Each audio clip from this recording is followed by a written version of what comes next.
जय सिया राम दोस्तों। इस वीडियो में हम बात करने वाले हैं quadrant future tech limited company के आईपीओ के बारे में। तो यह आईपीओ हमारा मंगलवार यानी कि 7 जनवरी से खुलने जा रहा है। कंपनी क्या बिजनेस करती है, उसके फाइनेंशियल्स क्या हैं, कितने करोड़ का कंपनी इशू साइज लेके आई है, हमें इस आईपीओ में अप्लाई करना चाहिए या अवॉइड करना चाहिए, और अप्लाई करें तो लॉन्ग टर्म के लिए करें या शॉर्ट टर्म के लिए, और कितना लिस्टिंग इन ये आईपीओ हमें बना के दे सकता है, ये सारी ही बातें मैं इस वीडियो में कवर करूंगा। तो लास्ट तक वीडियो को जरूर देखिएगा। तो अगर मैं सबसे पहले आईपीओ की बात करूं तो ये आईपीओ हमारा 7 जनवरी से खुलेगा और 9 जनवरी तक खुला रहेगा। तो 75 से 290 रुपये पर शेयर कंपनी ने इसका प्राइस बैंड रखा है। और अगर हम एक लॉट की बात करें तो कंपनी एक लॉट में आपको 50 शेयर ऑफर कर रही है। एक लॉट अप्लाई करने के लिए आपको 14,500 रुपये इसमें पे करने पड़ेंगे। Company total issue size 290 crore का लेके आई है और सारा का सारा फ्रेश इशू के जरिए यहाँ पे अपनी होल्डिंग्स बेचती हुई नजर आ रही है। मतलब जो पैसा यहाँ से रेज किया जा रहा है, सारा का सारा पैसा कंपनी के ऊपर ही यूटिलाइज किया जाएगा।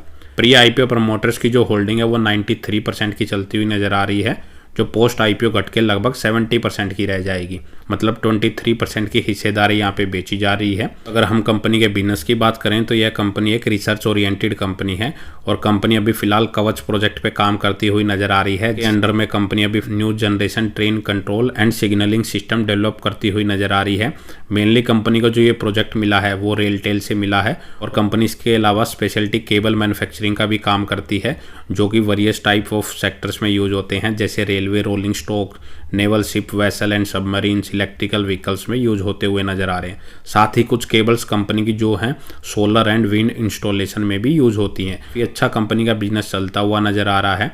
और अगर हम इसके फाइनेंशियल्स देखेंगे तो कंपनी के जो फाइनेंशियल, अगर हम इस फाइनेंशियल ईयर 25 की बात करें तो काफ़ी ख़राब नज़र आ रहे हैं। अगर आप देखेंगे कंपनी का जो रिवेन्यू है पिछले 3 साल में वो 104 करोड़ से बढ़ के 152 करोड़ के आसपास रहा, लेकिन इस फाइनेंशियल ईयर 25 के सेकंड क्वार्टर तक 65 करोड़ का ही कंपनी ने रिवेन्यू किया है। आने वाले 2 क्वार्टर्स का अगर इसमें एवरेज लेके चले तो कंपनी अप्रोक्स लगभग 130 करोड़ रुपए का रिवेन्यू कर सकती है। लेकिन यह सिर्फ एक आइडिया है, यह डाटा चेंज भी हो सकता है कि वो डिपेंड करेगा कंपनी आने वाले क्वार्टर्स में कैसे रिजल्ट पेश करती है। और कंपनी की प्रॉफिटेबिलिटी भी आप देखेंगे तो पिछले 3 साल में कंपनी का जो प्रॉफिट है वो 2 करोड़ से बढ़ के लगभग 15 करोड़ तक आ चुका था। लेकिन इस फाइनेंशियल ईयर के सेकंड क्वार्टर तक कंपनी ने प्रॉफिट की बजाय 12 करोड़ का लॉस किया है। तो हालांकि कंपनी की जो एसेट्स हैं वो लगातार इंक्रीज हो रहे हैं, लेकिन अगर आप रिजर्व देखेंगे कंपनी के 2024 में कंपनी के पास 34 करोड़ के रिजर्व थे, जो अब घट के लगभग 4 करोड़ के रह गए हैं। तो 30 करोड़ के रिजर्व कंपनी के यहाँ पे खाली हो चुके हैं पिछले 2 क्वार्टर्स में।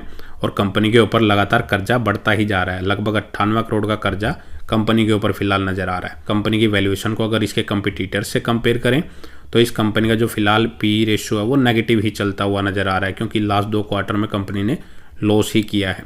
इसके कंपिटिटर्स में मेनली अगर हम देखें एचबीएल पावर, अपार इंडस्ट्री एंड पॉलीकैब इंडिया, उनका जो पी रेशियो है वो 49 से 65 के बीच में चलता हुआ नजर आ रहा है। अगर अर्निंग्स वाइज भी कंपेयर करें कंपनी का जो ईपीएस है वो 5 के आसपास चलता हुआ नजर आ रहा है, लेकिन इसके कंपिटिटर्स का इससे कहीं ज़्यादा चलता हुआ नजर आ रहा है। मतलब कंपनी अभी फिलहाल इसके कंपिटिटर्स के मुकाबले छोटे स्केल पे अपना बिजनेस कर रही है।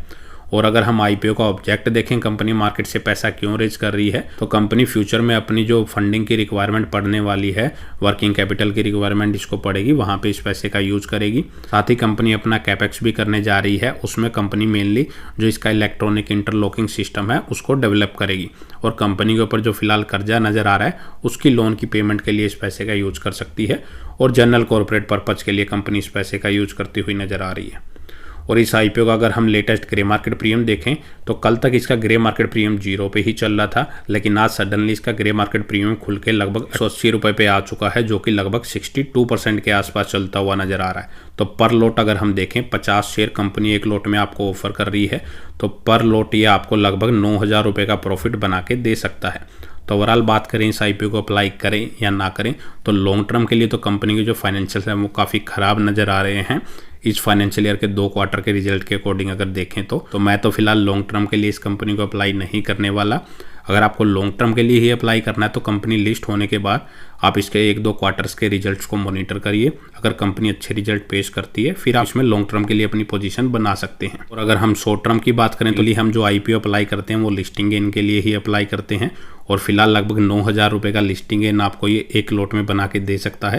तो आप लिस्टिंग गेन के बारे में इसमें ज़रूर सोच सकते हैं, लेकिन कोई भी अपना डिसीजन लेने से पहले अपना रिस्क एनालिसिस जरूर कर लें। यहाँ पे जो ग्रे मार्केट प्रीमियम दिखाया जाता है वो सिर्फ एक्सपेक्टेड लिस्टिंग गेन होता है, मतलब कि वो घट भी सकता है या बढ़ भी सकता है। वो डिपेंड करेगा आने वाले टाइम में जब ये आईपीओ हमारा लिस्ट होगा तब तक मार्केट की सिचुएशन क्या रहती है। तो उस रिस्क को ध्यान में रखने के बाद ही अपना कोई इसमें डिसीजन ले।